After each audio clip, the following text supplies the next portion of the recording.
Entendons-nous bien, quand je parle du Congo, je parle du Grand Congo.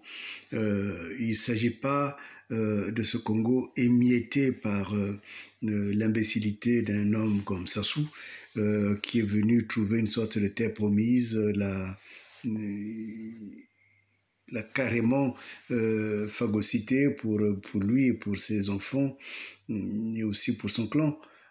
Je parle du Congo. Il faut une réalité politique pour comprendre que ce pays, désuni par la criminalité d'un homme, doit être désormais réuni. Mais quand je parle du Congo, je parle du Grand Congo. C'est-à-dire que le rayonnement d'un pays, ce n'est pas seulement le pays à l'intérieur du Congo, mais il s'agit du pays, je dirais, de la vie de ses membres, de ses enfants à travers le monde. Et je dirais, il y a une sorte de Congo intérieur, mais il y a aussi une sorte d'universalité du Congo. Et c'est cela qui est important. C'est quand on est un vrai politique qu'on arrive à comprendre tout cela, à l'intégrer, à faire que un petit pays comme le Congo devient une puissance, y compris une puissance régionale, mais pourquoi pas une puissance mondiale? Parce que ce n'est pas le nombre de kilomètres carrés qui font la puissance, mais c'est l'intelligence des enfants de ce pays. Et c'est pour cela que je suis toujours à l'écoute de celles et ceux qui ont quitté le Congo, bon gré, mal gré, volontairement ou pas, et qui se sont installés ailleurs et ont réussi.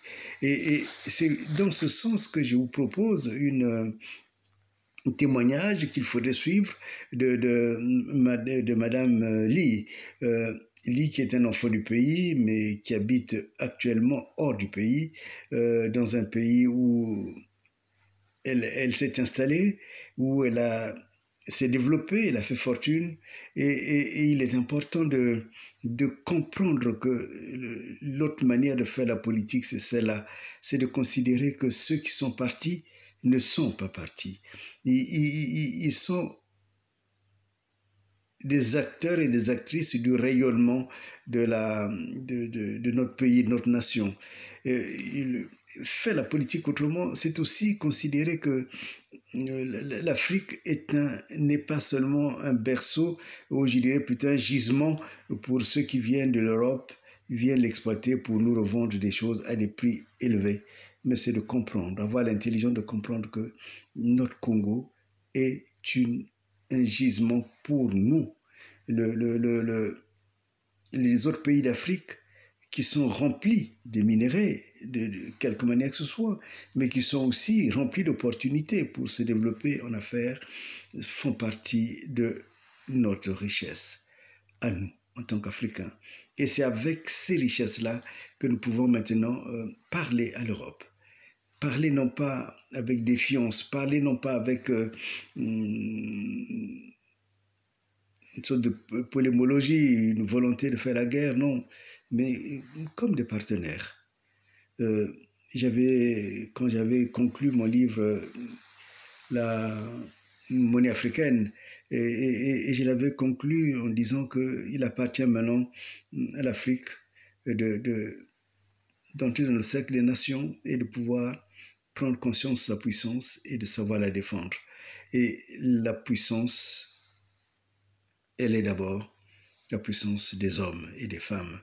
Et je voudrais que vous écoutiez avec attention Madame Lee, mais que vous voyez aussi ce témoignage comme étant un enseignement.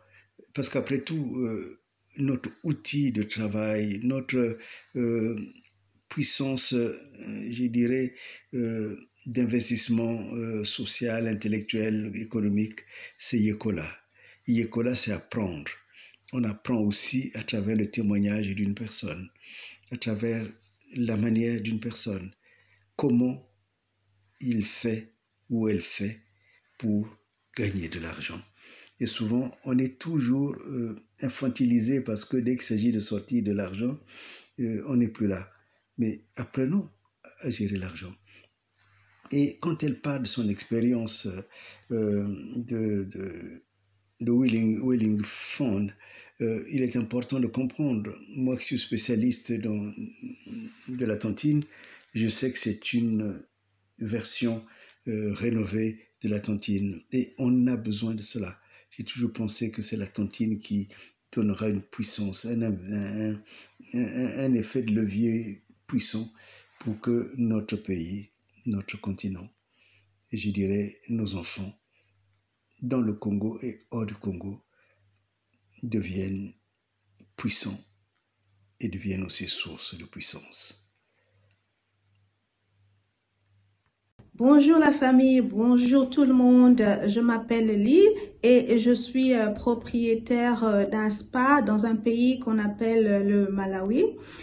Beaucoup de gens me posent la question, où est-ce que c'est le Malawi? Mais avant de vous dire où est-ce que c'est le Malawi, je voudrais me présenter en tant que Congolaise de Brazzaville et mon père est de Mosaka et ma maman elle est d'Ifondo. Donc c'est juste une petite parenthèse pour vous dire que vraiment naza congolaise, naza mwanamboka et que bon je suis venue ici au Malawi dans des circonstances particulière et j'aimerais quand même partager certaines choses avec vous. La première chose que j'ai à dire, c'est que je suis somatologue et donc la somatologie, c'est l'étude du bien-être et c'est aussi le fait de partager, d'expliquer aux gens comment est-ce qu'on peut se sentir bien, avoir, comme on dit en anglais, a good lifestyle et qu'est-ce qu'il faut faire. Donc c'est mon travail, mais originairement mon premier amour, j'ai fait la gestion d'entreprise et la comptabilité. Mais je peux vous assurer que ça veut rien dire quand on n'est pas passionné. Hein. Donc, il faut aussi être passionné, il faut aimer ce qu'on fait et puis il faut chercher les opportunités. Donc, je voudrais quand même partager ça avec vous et vous dire un peu mon expérience parce qu'on apprend toujours des autres. Je voudrais apprendre de vous et je voudrais aussi que je puisse vous inspirer, qu'on puisse faire les choses différemment. Il y a de cela 2 mois ou 3, je suis allée au Congo. J'y ai passé 2 mois parce que bon, on a toute la famille. Je sais que il y a beaucoup de gens qui se reconnaîtront, qui ont laissé les parents au Congo Brazzaville. Et quand on y va, on est un peu perdu parce que les choses sont un peu, on est un peu étonné un petit peu qu'on n'ait pas pu mieux faire les choses. Donc on veut mieux faire les choses. On n'est pas tout le temps là pour critiquer, mais on veut apporter des solutions. Inscrit dans une mutuelle, bon, je savais pas, j'ai jamais assisté, j'ai jamais eu l'intérêt de rentrer dans une mutuelle. Je me suis dit, bah si c'est pour le manque d'eau, on subit, et on peut pas tout le temps pleurer. Donc, en tant qu'entrepreneur, j'ai voulu trouver des solutions, et l'une des solutions pour moi, c'était l'utilisation d'un bon système qu'on appelle le Wheel Fund. En anglais, c'est le Wheel Fund, en français, on dirait la roue.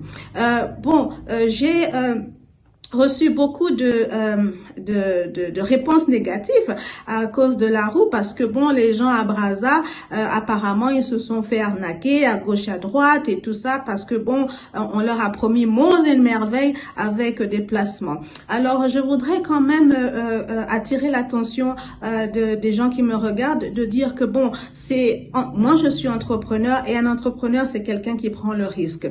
Celui qui n'a jamais perdu de l'argent en étant un entrepreneur, je vous dis sûrement que il n'a pas pris de risque ou il n'a jamais été entrepreneur parce que ça vous forge. Bon, c'est pas toujours plaisant de perdre de l'argent, mais on se dit que bon, ça fait partie du métier. Hein, on arrive à prendre des mauvaises décisions, mais ça veut pas dire qu'on doit mettre une croix sur tout ce qui nous passe devant les yeux parce que on peut rater des opportunités. Et un exemple de la roue, c'est quand même une opportunité qui est offerte. Alors, je vais vous expliquer qu'est-ce que la roue, si vous voulez bien, et parce que je pense que c'est un moyen pour les nations, c'est un moyen pour la communauté de se reconstruire, de se refaire et de se refaire confiance. Parce que j'ai constaté qu'on a perdu confiance en soi, on a perdu confiance en les autres et c'est quelque chose qui est dommageable parce qu'on peut mieux faire en essayant encore de se redonner confiance et tout est possible. Comme on dit, je te dis que si tu crois, tout est possible à celui qui croit. Donc, la roue, c'est un système juif, c'est un système qui a été là pendant des années, hein. C'est pas quelque chose que nous on a inventé, c'est simplement qu'on a repris le concept parce que ça marche chez les autres. Ça marche chez les Sénégalais, ça marche chez les Burkinabés, ça marche chez les Camerounais, ça c'est un exemple de tontine sans en être une. Pourquoi je dis ça? C'est parce que la tontine classique, vous donnez de l'argent tous les mois, et à un moment donné, c'est chacun à son tour. Là, vous ne donnez que votre dû